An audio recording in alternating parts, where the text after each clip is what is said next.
50,000 বছর নামাজ পড়লে জান্নাতে যাইবো এরকম দলিল কেউ দেয়া পারবো? বাবা শাহালি যদি আমাকে জাহান্নামে নেয়, আমরা জাহান্নামেই যাবো। আপনারা আল্লাহর গোলামি করে জান্নাতে যান, আমরা যাবো না, আমরা শাহালির লগে থাকি।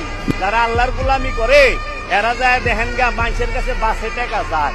নামাজি জান্নাতে যাইবো না, পবিত্র নব জান্নাতে যাইবো। আমরা উসিলা ছাড়া কোনো কিছু বিশ্বাস করি না। আমরা চামু বাবা শাহালির কাছে, শাহালি আমাকে উসিলা, বাবা শাহালি আমাকে উসিলা। বাবা শাহালি যদি আমাকে জাহান্নামে নেয়, আমরা জাহান্নামেই যাবো। তুমি যেও না কোনো মাজারে, তুমি ঠেকিও না কোনো মাজারে মাথা, তুমি বাঁধিও না কোনো তাবিজ। কোরআনের নামে অজু ছাড়া কোরআনকে তুমি এখানে ঝুলায়ও না। তুমি মহিলাদের মাসিক অবস্থায় কোরআনকে ঝুলায়ও না।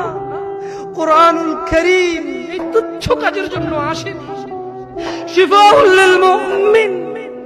তুমি একটু বুদ্ধিমান হও, নাপা তুমি খাও, গলায় নাও না।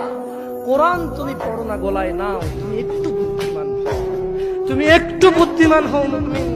তোমার এখানে যদি সূরা ইয়াসিন থাকে, তোমার এখানে যদি সূরা ইয়াসিন থাকে, তুমি বোঝো তুমি টয়লেটে যাচ্ছ, সূরা ইয়াসিন নেই। আল্লাহকে ভয় করো।